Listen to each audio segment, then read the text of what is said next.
अभी बताओ ये एक्सोथर्मिक प्रोसेस हो रहा है कि एंडोथर्मिक हो रहा है? तो इससे ऊपर बनेगा कि इससे नीचे बनेगा? Number of pi bond same का मतलब वो होने चाहिए आइसोमर्स। अच्छा, अगर मैं इसका हाइड्रोजनेशन करूं, इसका हीट ऑफ हाइड्रोजनेशन कितना होता है? 120। अब बताओ ये कॉन्जुगेटेड, आइसोलेटेड, क्यूमुलेटिव डाई में अनस्टेबल कौन होता है? More pi bond. फिर इन तीनों में इनवर्सली ए, बी और डी में इनवर्सली प्रोपोर्शनल टू स्टेबिलिटी।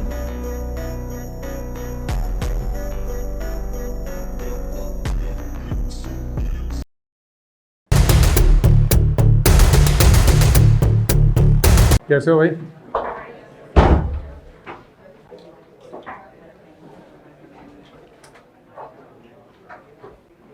बैठो।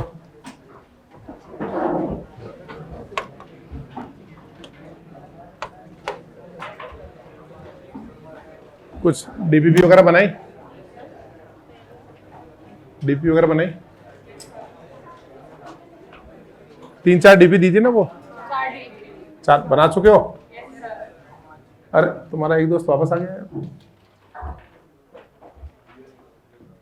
वापस आ गया? अच्छा, अब कितने गायब हैं? 2 गायब हैं। क्या तबीयत ठीक है तुम्हारी? अच्छा अच्छा, चलो अब जरा आज का हेडिंग लगाओ थोड़ा सा।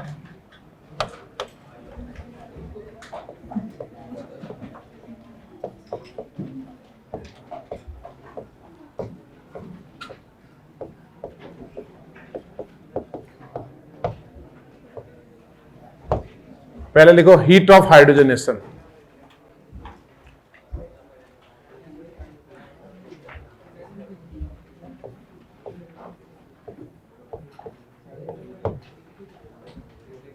लिखो जरा हीट ऑफ हाइड्रोजनेशन।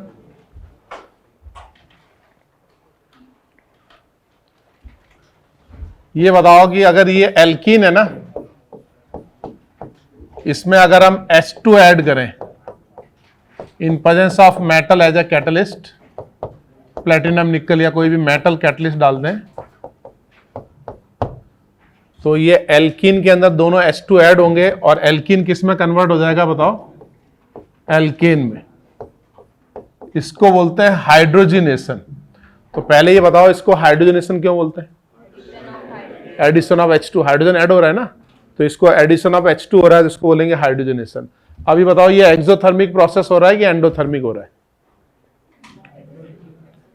ये एक्सो है या एंडो है?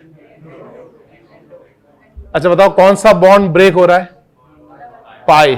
और कौन सा बॉन्ड बन रहा है? सिग्मा। तो पाई ब्रेक होकर सिग्मा बन रहा है। ये कैसा प्रोसेस हुआ? एक्सोथर्मिक प्रोसेस, क्योंकि पाई वीकर बॉन्ड है ना हमारे।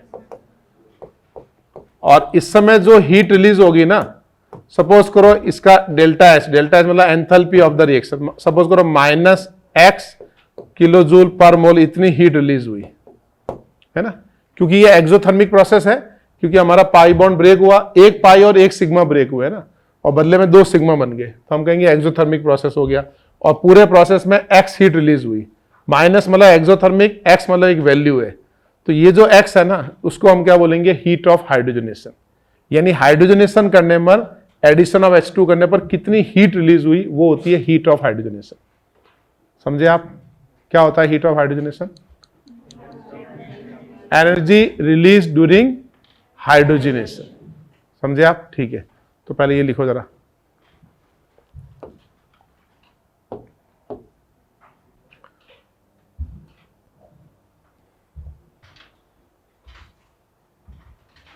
नोट कर लिया सबने? पहले नीचे लिखो आप, hydrogenation is an exothermic process. पहले लिखो आप, hydrogenation is an exothermic process.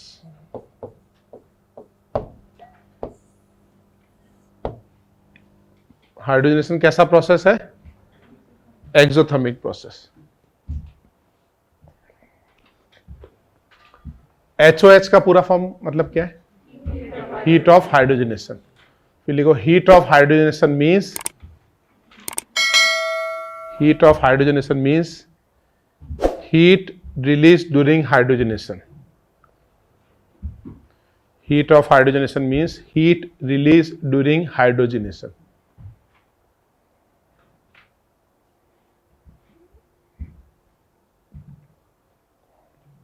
समझ गए भाई? आगे बढ़े। एक चीज ये बताओ, ये एल्कीन है, ये एल्कीन है और ये एल्कीन है, इन तीनों की स्टेबिलिटी का ऑर्डर क्या गया?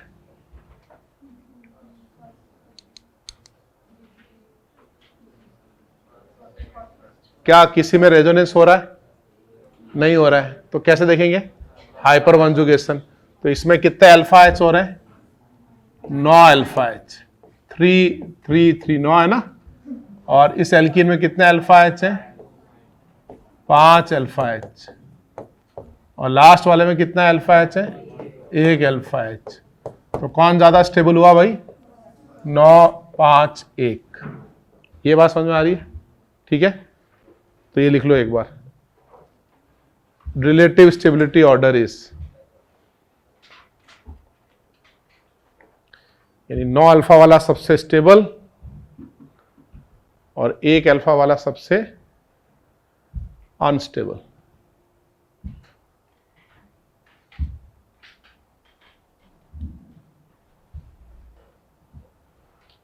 आगे बढ़े। अब इन तीनों को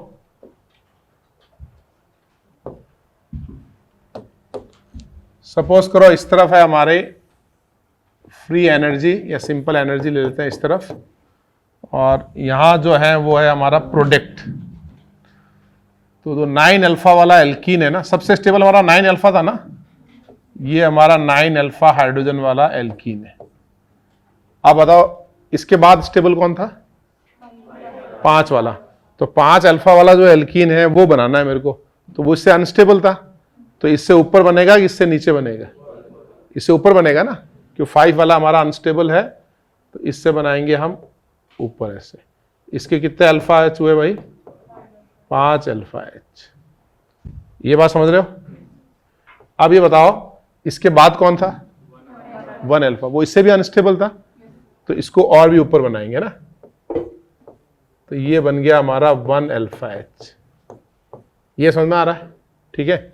अब ये बताओ कि अगर मैं इसमें H2 ऐड करूंगा ना, अगर मान लो मैं H2 ऐड करता हूं पहले वाले में, तो H2 in presence of metal डाल दिया, जैसे फॉर एग्जांपल निकल डाल दिया है ना, तो ये बताओ कि ये हाइड्रोजनेट हो जाएगा और प्रोडक्ट क्या बनेगा? ये बनेगा 2 मिथाइल ब्यूटेन। ये बनेगा ना, HH ऐड हो गया 2 मिथाइल ब्यूटेन बनेगा। ठीक है। अब इसमें H2 ऐड करेंगे तो बताओ इससे क्या बनेगा? इसमें भी आपने H2 मेटल किया तो इसमें भी ऐड हो गया, वही मिलेगा 2 मिथाइल ब्यूटेन, है ना।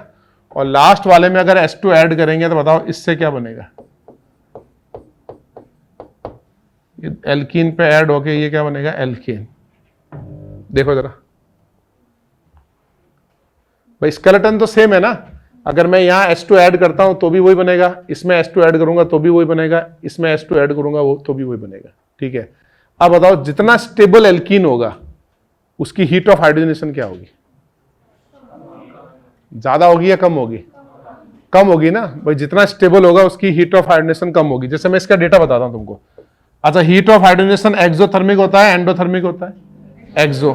तो इसमें हीट रिलीज होती है -113 किलो जूल पर मोल, है ना। 9 अल्फा में 113 हीट रिलीज हो रही है, और 5 अल्फा वाले में जो हीट ऑफ हाइड्रोजनेशन होगा वो होगा -119 किलो जूल पर मोल। टेकिंग मॉड वैल्यू ये बढ़ गया ना हमारा, है ना।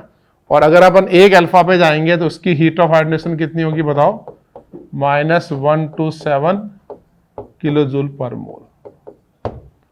तो ये समझ में आ रहा है कि जितना एल्कीन, प्रोडक्ट तो सेम ही बन रहा है सबका, है ना, प्रोडक्ट इज सेम, तो जितना अनस्टेबल एल्कीन है उतना उसका हीट ऑफ हाइड्रोजनेशन क्या होगा? ज्यादा होगा। और जितना स्टेबल होता जाएगा उतनी हीट ऑफ हाइड्रोजनेशन क्या होती जाएगी? कम होती जाएगी। तो मैं ये लिख दूं कि heat of hydrogenation is inversely proportional to stability of alkene.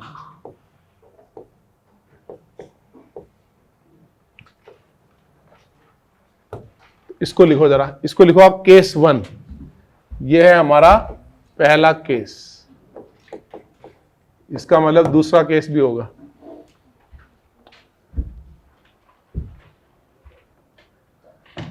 क्या भाई अपूर्व, समझ रहे हो? ये कौन सा केस है अपना?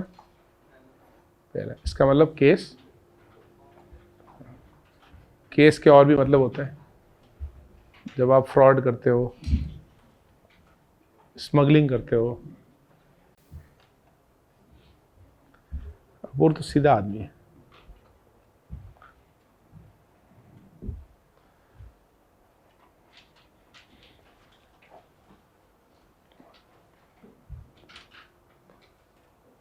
पवन, वो पीडीएफ है पिछले क्लास वाली, इसमें इसी में है ना?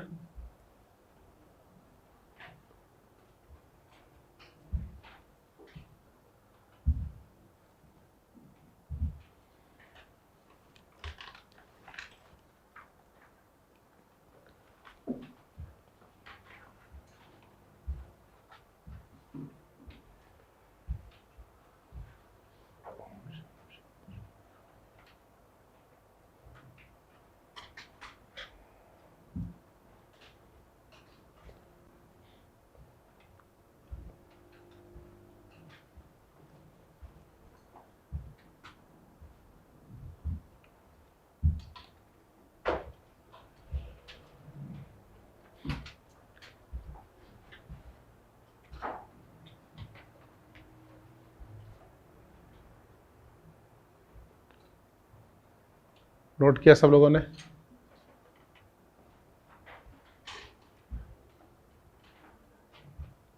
HOH का पूरा नाम क्या था? Heat of hydrogenation. Heat of hydrogenation का मतलब क्या था? Heat release during hydrogenation. Hydrogenation का मतलब क्या था? Addition of H2, not addition of H, है ना? एडिशन ऑफ H नहीं है, एडिशन ऑफ H तो रिडक्शन होता है। ये इंपॉर्टेंट बात है, addition of H2 is hydrogenation, not addition of H।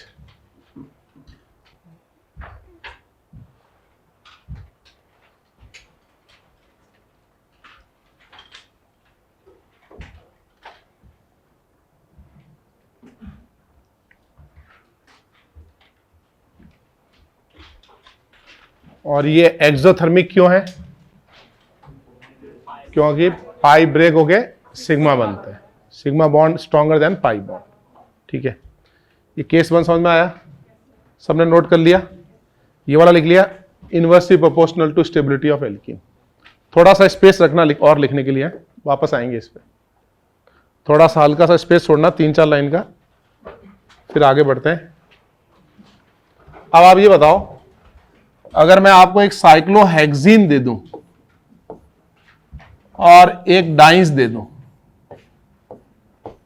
और अब मैं पूछूं कि कंपेयर हीट ऑफ हाइड्रोजनेशन, तो बताओ इन दोनों में से किसका हीट ऑफ हाइड्रोजनेशन ज्यादा है?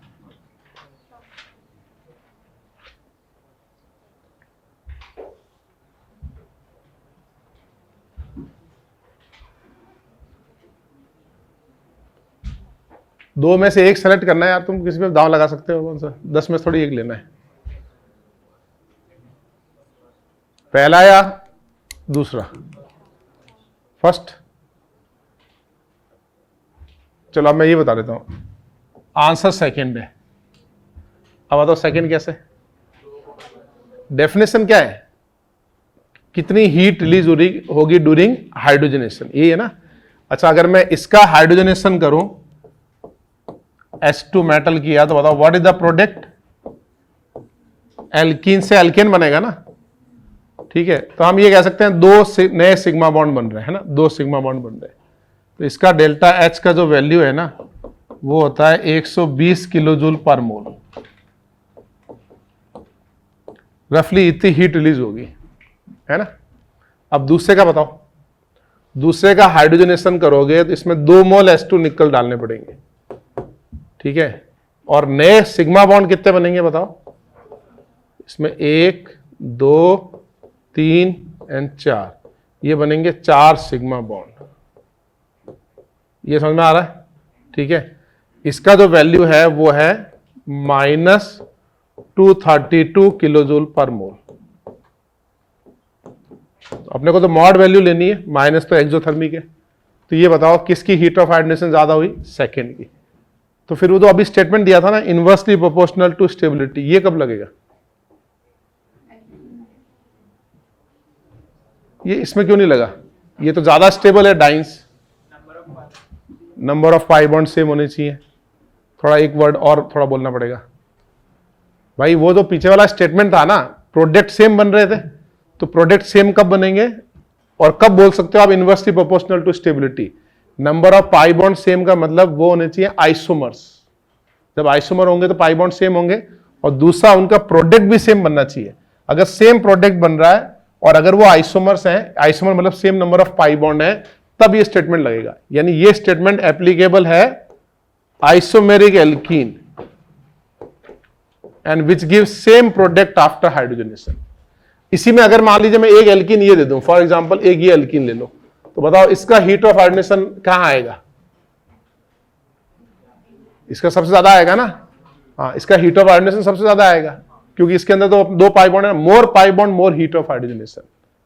तो पहले वापस केस 1 में आओ, मान लीजिए this is applicable for isomeric alkene. तो जब मैंने आइसोमर लिख दिया, मतलब उनका डीबी सेम है, पाई बॉन्ड सेम है।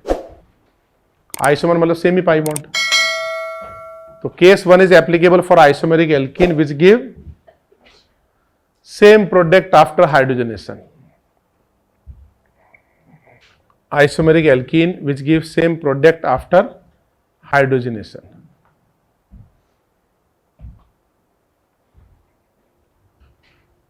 ठीक है, अब ये वाला एग्जांपल पे आ जाओ, ये केस 2 बनाओ। केस 2 में हम लिखेंगे मोर पाई बॉन्ड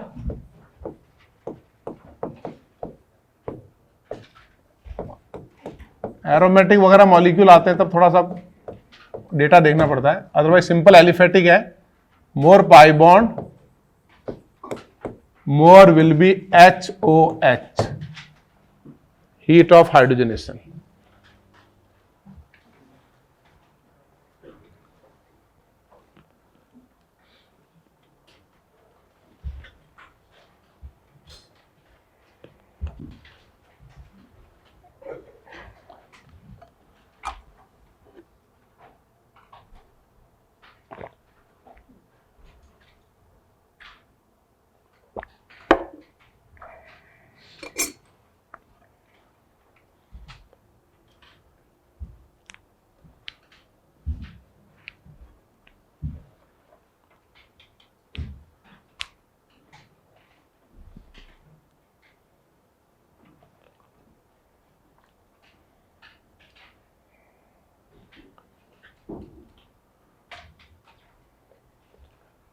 केस 2 लिख लिया आपने, more pi bond more is heat of hydrogenation.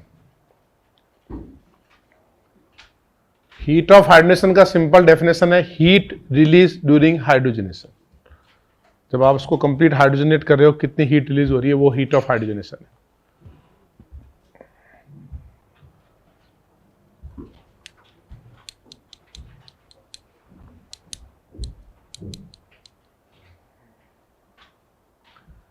India में टोटल IIT कितने IIT? मेरे को भी याद नहीं है, मैं तुमसे पूछ रहा हूँ। 17, 19, 20 है, 23 IIT। और ट्रिपल IIT भी इतना ही है शायद, हर स्टेट में ना ट्रिपल IIT। तो एक बीच में था ना, वो सालों पर आया था ना, हर स्टेट को एक ट्रिपल IIT देंगे, तो इतने ही होंगे शायद। क्यों, बिहार में नहीं है क्या ट्रिपल IIT? होगा ट्रिपल IIT, बिहार में सब है, बता रहा है सब है। ट्रिपल IIT होगा। IIT तो पटना है ही, NIT भी है, ट्रिपल IIT भी पटना ही है। कहाँ पे? पटना। अच्छा अच्छा, पटना का है तो उसको पता होगा सब, ठीक है। तो ट्रिपल IIT एक है, IIT भी ऑलमोस्ट हर स्टेट में एक है। तो 23 IIT हो गए और 23 ट्रिपल IIT हो गए। इतने NIT भी होंगे, 23 NIT भी हो गए, तो कितने हो गए? 70 करीब हो गए। फिर 4-5 बिट्स वाले हैं, बिट्स वाले 84 करीब हो गए। फिर जो अच्छे गवर्नमेंट कॉलेजेस हैं वो अलग हैं, जैसे मुंबई में बहुत सारे अच्छे कॉलेज हैं, ये यूपी का HBDA वगैरह है, बहुत सारे कॉलेज हो गए, चलो ठीक है। मैं तो आईआईटी का पूछ रहा था यार, मैं कि आजकल कितने हो गए।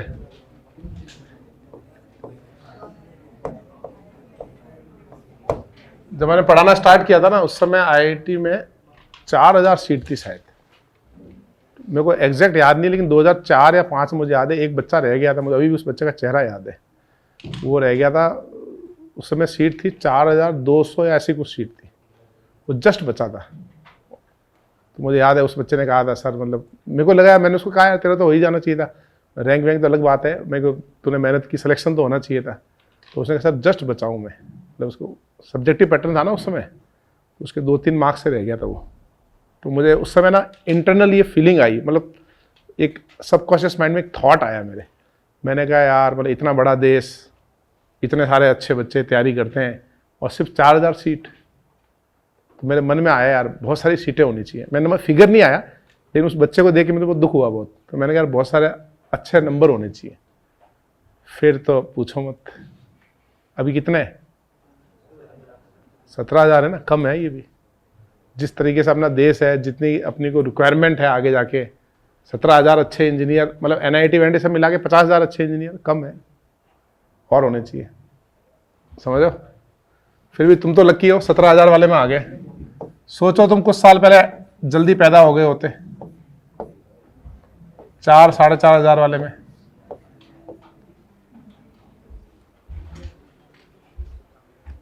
तो इसको लिखो, इसका हीट ऑफ हाइड्रोजनेशन निकालो।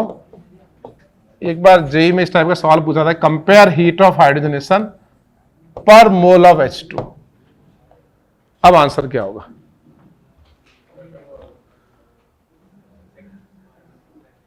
कंपेयर हीट ऑफ हाइड्रोजनेशन पर मोल ऑफ H2। अब आंसर सेकंड है। सेकंड कैसे हो गया? हाँ, अच्छा ये बताओ, अगर ये X हीट रिलीज करेगा, एक पाई बॉन्ड मान लो X हीट रिलीज कर रहा है, तो 2 पाई बॉन्ड को कितनी हीट रिलीज करनी चाहिए? 2x। लेकिन ये रेजोनेंस हो रहा है ना इसके अंदर, तो रेजोनेंस से क्या होगा? मॉलिक्यूल की स्टेबिलिटी थोड़ी बढ़ जाएगी, है ना। तो 2x माइनस रेजोनेंस एनर्जी होगा। तो जब भी कोई कॉन्जुगेशन हो, रेजोनेंस हो, थोड़ी एनर्जी कम हो जाएगी उसकी, ठीक है। तो ये मैंने आर ही मतलब रेजोनेंस एनर्जी ले ली उसकी। क्यों ली? Because of conjugation. तो पर मोल ऑफ H2 इज 1, पर मोल ऑफ H2 इज 2। और अभी मैंने आपको डेटा बताया, इसका हीट ऑफ हाइड्रोजन कितना होता है? 120। इसका कितना होना चाहिए था? 240, है ना। 240 हीट रिलीज करना चाहिए था, लेकिन करता कितना है ये? 232। 8 कम कर रहा है ना वो। 8 कम क्यों कर रहा है? Because of this resonance. तो अब हम लोग क्या लिखेंगे? ये वाला स्टेटमेंट जब भी पूछे हीट ऑफ हाइड्रोजन पर मोल ऑफ H2, तो अगेन क्या लिखेंगे? Heat of hydrogen is inversely proportional to stability. जितना स्टेबल होगा ना, per mole heat of hydrogen कम देगा वो। तो ये वाला केस कब यूज करना है? जब वो क्वेश्चन में लिखेगा कंपेयर हीट ऑफ हाइड्रोजन पर मोल ऑफ H2, जब तक लिखेगा नहीं तब तक हम इसको कंसिडर नहीं करेंगे, समझे आप। तो लिखो case third, compare heat of hydrogen पर mole of H2।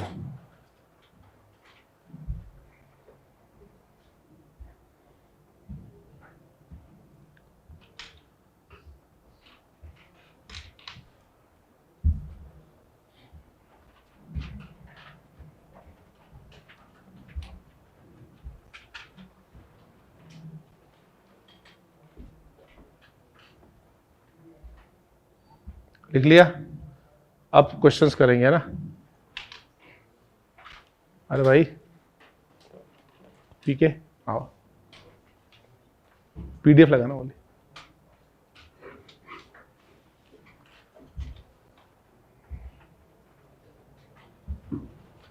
Compare heat of hydrogen पर मोल ऑफ H2, तो फिर उसमें आगे लिखना है heat of hydrogen inversely proportional to stability.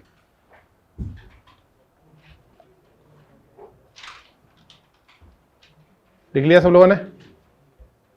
अब नीचे एग्जांपल लिखो, क्वेश्चन ट्राई करो, फिर आंसर डिस्कस करते हैं।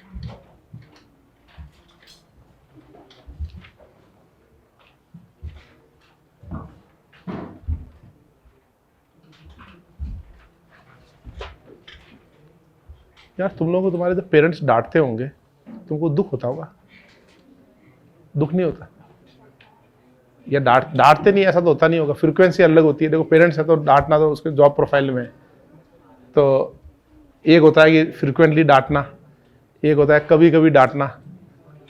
तो खैर कभी भी डांटते हैं वो इंपॉर्टेंट नहीं है, इंपॉर्टेंट है डांटने के बाद तुमको फीलिंग कैसी आती है, मतलब अच्छी फीलिंग आती है, अच्छी नहीं आती, अच्छी नहीं आती होगी ना। और अगर फ्रिक्वेंटली डांटेंगे तो मतलब जैसे पहली बार अच्छे से डांटा तो 2-3 दिन अच्छी फीलिंग नहीं रही, फिर नॉर्मल हो गए। दूसरी बार अच्छे से डांटा तो 1 दिन अच्छी फीलिंग नहीं रही, फिर नॉर्मल हो गए। और फिर अगर फ्रिक्वेंटली डांटते रहे तो 1-2 घंटे लगते हैं, फिर लगता है अच्छा डांट लिया, अब कोई बात नहीं है ना। तो सबसे इफेक्टिव कौन सा है? कभी कभी डांटना, मंथली डांटना, फ्रिक्वेंटली डांटना। यार क्या है, आज मेरे पिताजी ने मेरे को डांटा, वो 1-2 साल में एक ही बार, 2-3 साल में एक बार डांटते हैं, तो हल्का सा ही डांटा। वैसे तो मैं सुबह सुबह डिप्रेशन में आ गया। सुबह मैं आज सुबह आ रहा था, मैं गाड़ी में, ड्राइवर साहब भी साथ में थे, तो कोई ऐसा मतलब बात ऐसी थी जिसमें मेरा कोई रोल ही नहीं था, फिर भी डांट दिया। अब वो डांट रहे थे तो मैं डांटने दो, कंप्लीट कर लूँ, है ना। तो मेरे को बड़ा है ना, मतलब मेरा मन उदास टाइप हो गया। तो भी मेरे को एकदम से तुम्हारा ख्याल आया यार। मैं क्या, मेरे पिताजी चलो 2-3 साल में एक बार कभी मन बनता है उनका, है ना। अब मैं सोचा यार मेरे पिताजी अगर हर महीने डांटे तो कैसा रहेगा, स्ट्रेस हो जाएगा जबरदस्त। और हर हफ्ते डांटे तो भयंकर। तो इसका सॉल्यूशन क्या है? सॉल्यूशन ये है कि भाई वो डांटते वक्त ये सोचना है कि मेरी गलती है या नहीं है। अगर मेरी गलती है तो इंप्रूव कर लेंगे, और मेरी गलती नहीं है कोई बात नहीं, डांट दिया डांट दिया। 2 ही तो ऑप्शन है, तीसरा ऑप्शन है ही नहीं। लेकिन यार डांटने में तकलीफ तो होती है यार। मुझे तुम्हारी याद आई यार, तुम भी डांट वाट खाते होंगे यार। बड़ा एग्जाम है ना, तैयारी वैयारी करने में थोड़ा ऊपर नीचे हो जाता है।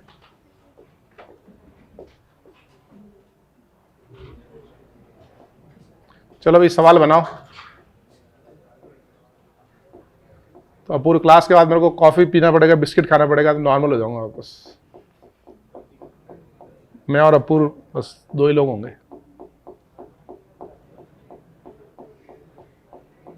अरे कहाँ गया? चलो ये एग्जांपल लिखना शुरू करो। हेडिंग तो लगा लो, कंपेयर रिलेटिव स्टेबिलिटी। तुम तो खुश हो रहे हो, सर को डांट दिया, मजा आ गया।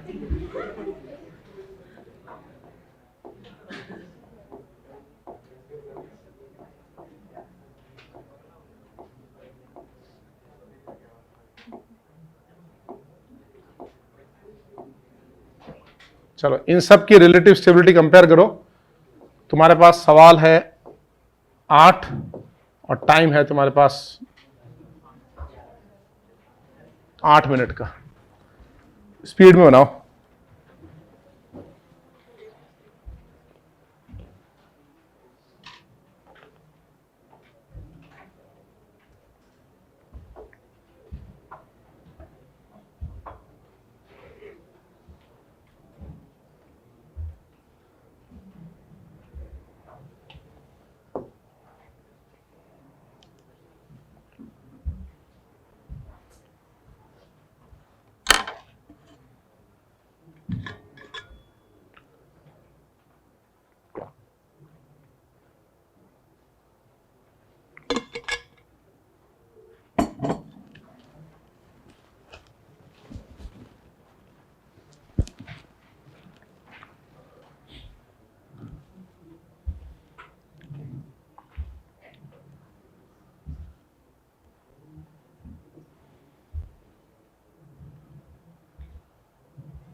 ट्राई कर लिया सबने, 8th वाला भी देख लिया अच्छे से।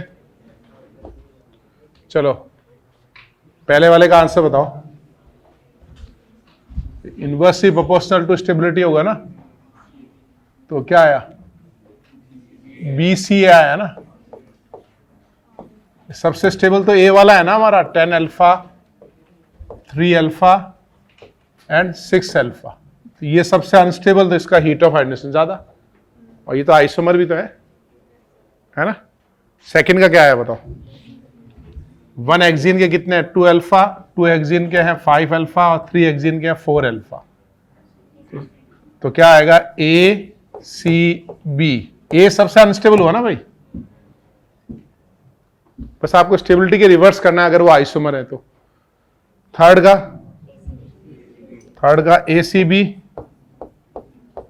क्योंकि ये तो एग्जांपल मैंने अभी लिया ही था, 1 अल्फा, C वाले के 5 अल्फा और B वाले के 9 अल्फा।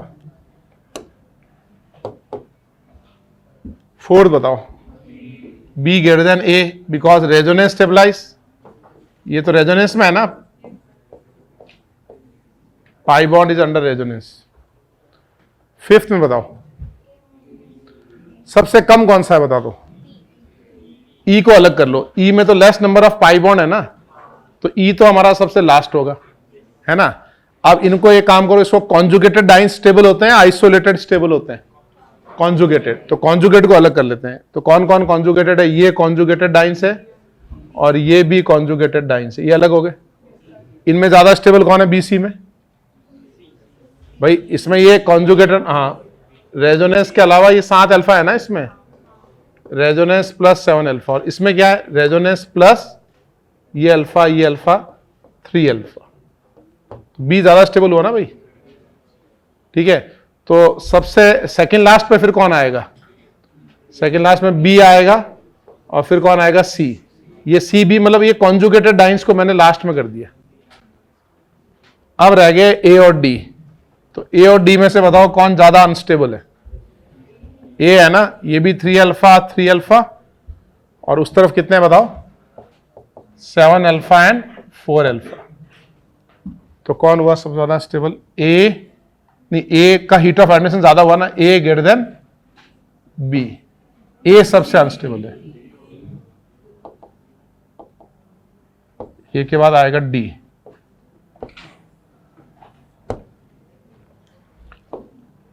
यानी ए और डी आर आइसोलेटेड डाइंस, इनका हीट ऑफ एडमिशन ज्यादा होगा।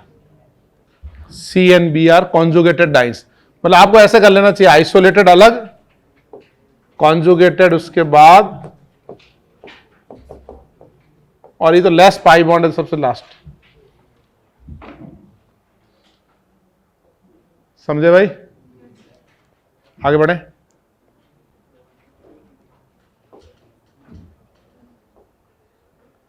सिक्स्थ में बताओ क्या रहेगा, सबसे ज्यादा तो सी आएगा, मोर पाई बॉन्ड। फिर इन तीनों में इनवर्सली, ए बी और डी में इनवर्सली प्रोपोर्शनल टू स्टेबिलिटी, तो सबसे अनस्टेबल ए हुआ ना हमारा।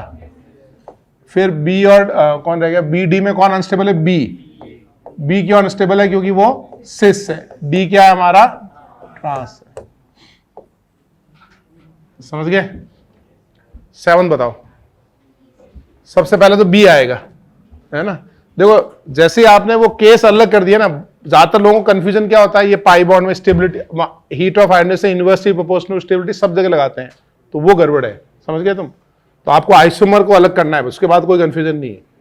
बी फिर सी, ए आएगा ना भाई। अगर आपने सब जगह लगाना चालू कर दिया तो भारी कंफ्यूजन हो जाएगा। 8th में बताओ, 8th में हीट ऑफ आयरनेशन सबसे ज्यादा किसका, सबसे पहले ए का, क्यों, मोर पाई बॉन्ड, तो ए को तो आप अलग कर लो। अब बताओ ये कॉन्जुगेटेड, आइसोलेटेड, क्यूमुलेटिव डाई में अनस्टेबल कौन होता है, क्यूमुलेटिव अनस्टेबल होता है ना, और स्टेबल होते हैं कॉन्जुगेटेड। तो बताओ सी, ई, बी, डी, एफ में कौन कौन क्यूमुलेटिव है, बी है ना। तो बी जो होगा, B C D E F में सबसे अनस्टेबल होगा, क्योंकि बी हमारा क्या है, क्यूमुलेटिव है। ए के बाद आएगा बी। अच्छा अब कॉन्जुगेटेड लास्ट आएंगे, इनमें कौन कौन कॉन्जुगेटेड है, एक ये F वाला कॉन्जुगेटेड है और कौन है, C वाला कॉन्जुगेटेड है। ये समझ में आ रहा है? तो C वाले में क्या है, रेजोनेंस प्लस 2 अल्फा, F वाले में क्या है, रेजोनेंस प्लस 6 अल्फा। कौन ज्यादा स्टेबल हुआ भाई, F। तो F आएगा लास्ट और C आएगा सेकंड लास्ट। ठीक है, अब रह गए ED। ED में कौन अनस्टेबल है, ये वाला पाई बॉन्ड तो सेम है ना, पहला वाला पाई बॉन्ड E और D में सेम है, बस ये वाला वेरिएबल है। ये 2 अल्फा है और यहां पे कितने हैं, 5 अल्फा है। तो बताओ कौन ज्यादा स्टेबल हुआ, E हुआ नहीं, E ज्यादा हुआ या स्टेबल D हुआ? तो हीट ऑफ आयोनाइजेशन किसकी ज्यादा हुई, E is greater than D। समझ गए? तो CF क्या थे हमारे, कॉन्जुगेटेड।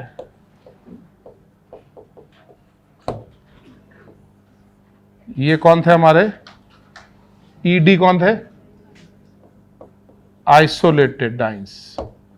B कौन था, क्यूमुलेटिव।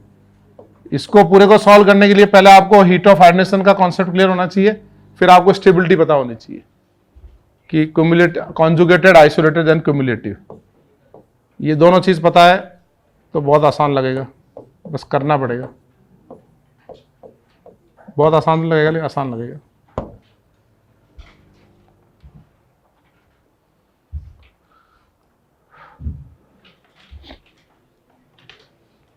समझे?